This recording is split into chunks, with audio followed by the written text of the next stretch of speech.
2018년 3,000개였던 코인의 개수가 2025년 현재 1,100만 개로 약 3,700배 늘었습니다. 이로 인해 유동성이 분산되고 예전과 같이 모든 알트코인들이 오르는 장은 이제는 오지 않을 거라고들 합니다. 이제 알트코인 장은 오지 않는 걸까요? 알트코인으로 돈 벌기는 틀린 것일까요? 반은 맞고 반은 틀리다고 생각합니다. 그렇게 생각하는 이유들을 자세히 나눠보겠습니다.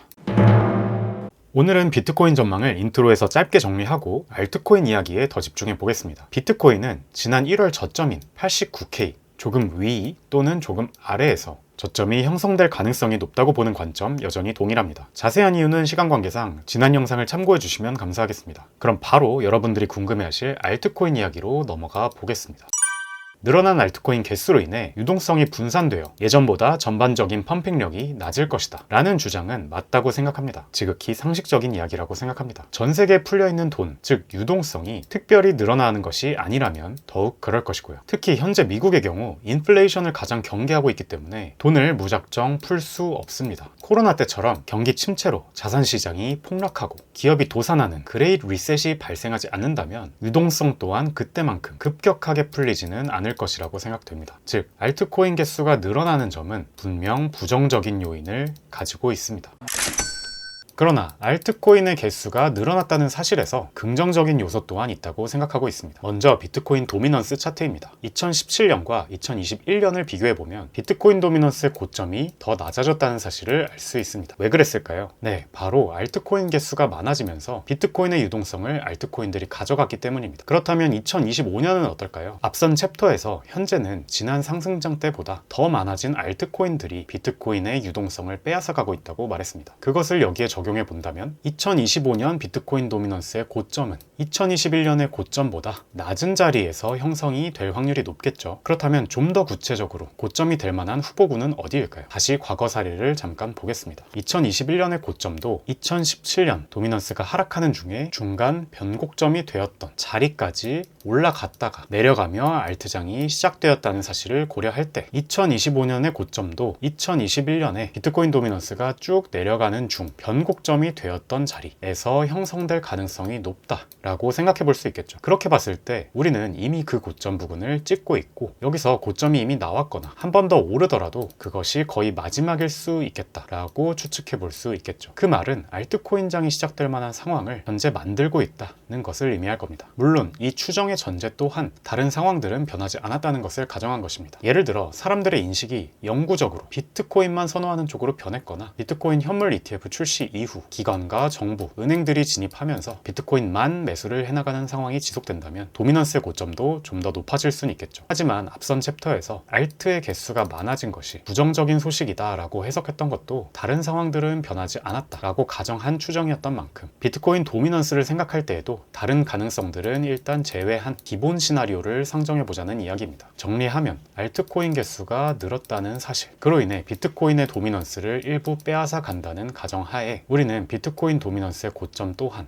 2021년의 고점보단 낮을 것이며 따라서 얼마 남지 않았다는 긍정 요인을 도출해 볼 수 있습니다.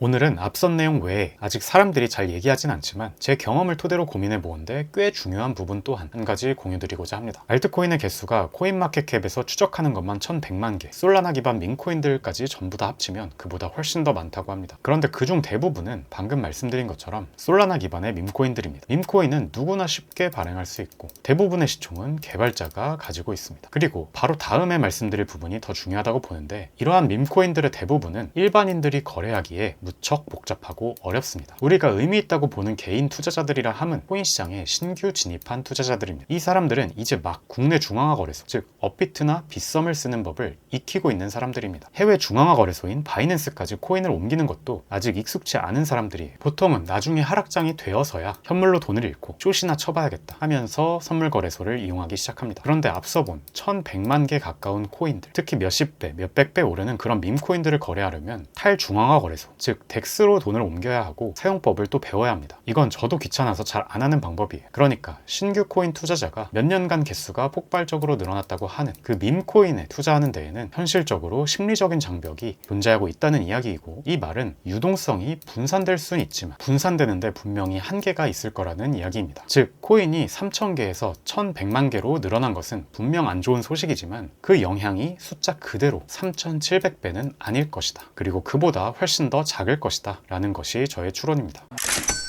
그럼 구체적으로 어떤 코인이 트레이딩하기에 유리할까에 대한 생각을 공유 드리겠습니다. 결론적으로 저는 시총이 높은 코인, 아니면 아예 국내 거래소에서 대부분의 거래가 일어나는 김치 코인에는 희망이 있다고 봅니다. 반면 이 중간에 시총도 낮고 어중간한 코인들은 회전이 정말 빠르기 때문에 일반인들에겐 난이도가 높고, 알트코인을 평소에 정말 열심히 탐색하고 공부하시는 분들께 더 기회가 있을 것이라 생각합니다. 상승장의 원리를 생각해보면 고래들은 상승장에서 비트코인을 먼저 올려서 개미들을 비트코인 고점에 물리게 하고, 자신들은 익절한 돈으로 알트코인 시장으로 가서 알트코인들을 올립니다. 그러면서 상승장 후반부에 알트코인장이 오게 되는 것이죠. 그런데 이렇게 비트코인에서 이득을 본 고래들의 큰 자금 규모를 시총이 낮은 코인들은 도저히 받아줄 수가 없어요. 그래서 시총이 높은 코인들이 고래들의 다음 타겟으로 오르는 것이죠. 그런 면에서 일단 시총 높은 코인들에게는 희망이 있다고 생각합니다. 그런데 이런 반박도 하실 수 있을 거예요. 이번 상승장에서는 고래들이 비트코인 현물 ETF를 통해서 들어왔기 때문에 이 자금이 익절을 하더라도 알트코인들로 흘러가지 못할 것이라고. 그런데 그런 논리라면 이더리움 ETF도 있잖아요. 비트코인 ETF에서 이더리움 ETF로 가는 데에는 물리적, 규제적 장벽이 없습니다. 또 올해는 솔라나나 라이트코인 같은 다른 알트코인들의 ETF 상장 가능성도 거론되고 있습니다. 따라서 그러한 코인들에게는 더욱 기회가 있을 겁니다. 그리고 비트코인 현물 ETF의 유동성이 매우 중요한 것도 맞지만 여전히 바이낸스나 비트파이넥스 등 오래된 코인 선물 거래소들에서 시장 가격에 영향을 미치는 기존 고래들이 존재합니다. 어떤 분석가분들은 ETF보다 이 고래들의 매매 동향이 훨씬 더 중요하다고도 하십니다. 이런 고래들도 비트코인을 익절한 다음에 뭘 매수할까 한다면 이 큰 유동성을 받아줄 수 있는 시총이 제법 큰 코인들이 다음 타자일 수밖에 없을 거예요. 이것이 제가 제 알트 포트폴리오에서 시총 20위 이내 코인들의 비중을 크게 가져가는 이유이기도 합니다. 다음으로는 김치코인 이야기입니다. 김치코인의 특징은 거래량의 대부분이 업비트, 빗썸 등 국내 거래소에서만 일어나고 국내 세력이 매집하고 운전한다는 것입니다. 즉 바깥 세계와 어느 정도 분리되어 있습니다. 이 김치코인을 관리하던 세력들이 밈코인이 1,100만 개로 늘어났다고 해서 갑자기 그쪽으로 가서 운전을 할까요?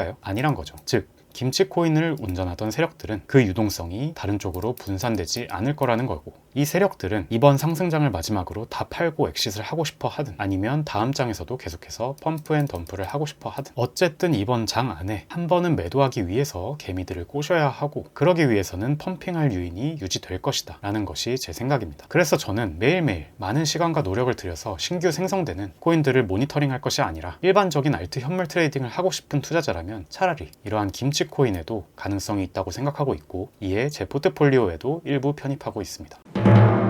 오늘은 알트코인장에 대해 깊은 이야기를 많이 나눴습니다. 정리하면 알트코인 개수가 늘어나 유동성이 분산될 수 있다는 사실은 분명 부정적인 부분이다. 그러나 그러한 가정사항을 통해 비트코인 도미넌스의 고점이 얼마 남지 않았고 덱스 사용에 대한 심리적인 장벽 등으로 인해 유동성의 분산은 생각보다 제한적일 것이다. 그리고 저는 시총이 높은 코인들과 김치 코인들에게는 여전히 기회 요인이 있다고 생각한다는 점이었습니다. 오늘 내용은 주로 저의 개인적인 경험을 토대로 한 생각과 가정 및 추론들에 대한 것이었으므로 사람마다 생각이 다를 수 있습니다. 하지만 생각하지 못해 보셨던 부분들이 있다면 한 번씩 생각해 보시면 좋을 주제라고 생각합니다. 저도 웬만한 사람보다 코인 관련 데이터, 뉴스, 관점들을 많이 팔로우하고 있는 사람인데 아직 이런 얘기하는 사람은 거의 못 봤습니다. 그만큼 제 그간의 경험들을 토대로 생각한 점들을 공유드린 것이니 이 점도 참고 부탁드리겠습니다. 지난 영상에서도 좋은 댓글들 감사했습니다. 직투였습니다. 감사합니다.